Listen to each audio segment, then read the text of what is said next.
Welcome back to yet another video where I build a lie detector.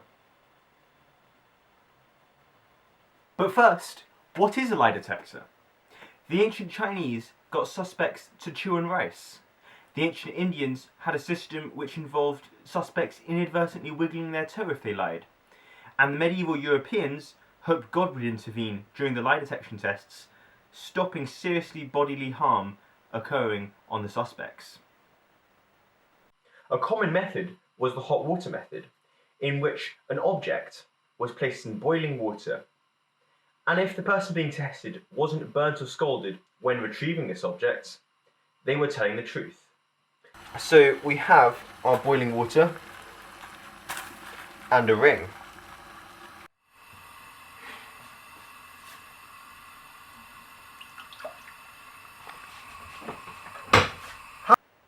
Unsurprisingly enough, the method I have the most hope in is chewing on rice. However, I didn't go down this route, and instead I built myself a polygraph machine. The polygraph machine has an array of sensors on the human body, which allow you to detect the reaction of the human body to different questions.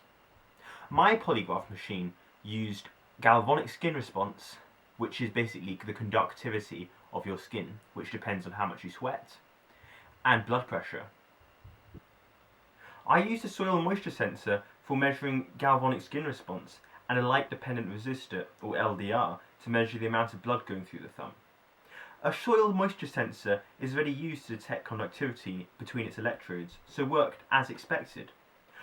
With the blood pressure detector, as more blood flowed through my thumb, the light going through my thumb decreased, meaning less light got to the LDR. This meant I could link blood pressure to resistance. Blood pressure could also have given me the pulse, but after messing around with Fourier transforms for a month, and eventually realising that they couldn't even be used to give me the exact pulse at a given moment, I decided not to measure the pulse and just settled for blood pressure. The other major component I realised I was lacking was there was no real reason to actually tell the truth. So I bought a TENS unit, which is basically two different electrode pads, which mean they can electrocute your muscles and cause you to spasm a bit. I'm not seeing anything yet. I was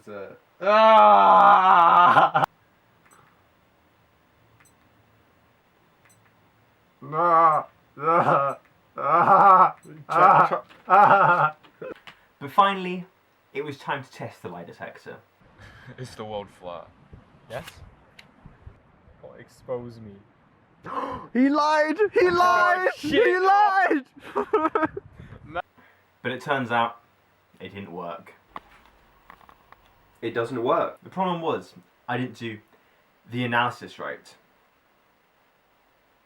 And after a bit more research, I found a paper which had some analysis that was easy enough to follow and I could recreate in my polygraph machine. Like all good polygraph analysis, it compared control questions to relevant questions. It did this by looking at integrated differences in both blood pressure and galvanic skin response, i.e. the difference in the areas they take up on the graph, as well as the differences in the time taken before the person gives a response, also known as latency differences. It turns out that for these variables, the control question tends to give a smaller response than the relevant questions for deceptive people, and a greater response than the relevant question for the non-deceptive people. Meaning that if you start comparing the variables, we can see that the people who are lying, marked by a 1, tend to be in the top right corner. This means that the more positive variables we have, the higher chance somebody is lying. In fact, bang! Here's some maths that describes it. But now, after quickly implementing it into my code, I can head back to London and test it again.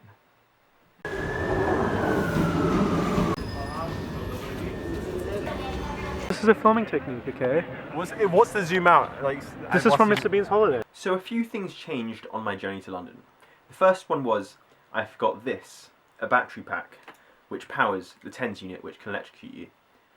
And that meant that I pretty much couldn't use the TENS unit. Let me quickly explain the inner workings of the lie detector. Firstly, there's a green button which, when you click, starts control question. James, are you wearing a white shirt? Yes, I am wearing a white shirt. This then triggers a 20-second timer which measures your bodily responses. The same thing happens for the relevant questions. And yeah, now on to reveal my deepest, darkest secrets. Do you rate yourself at least an 8 out of 10 on the sexiness scale? Yes.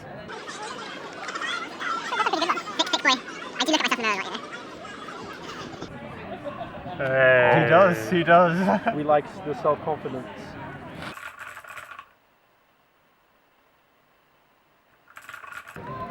James, you think Hugh Jackman is sexy? I guess he looks hot, I guess? He's kind of...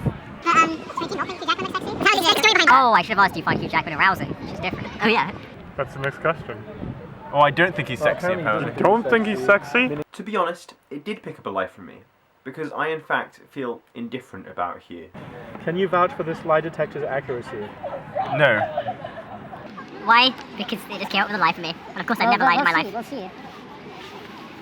Of course, it never lied. It always lies. Hugh. Jackman. Okay, so he can vouch for its accuracy. Now, this question is a perfect segue into whether or not you can actually trust lie detectors. I don't think this lie detector actually tells you the truth. It rather just indicates whether you might be telling the truth or not. It's a matter of probability, after all, because it isn't guaranteed to work. I do, however, think that the models I use in this video are okay models.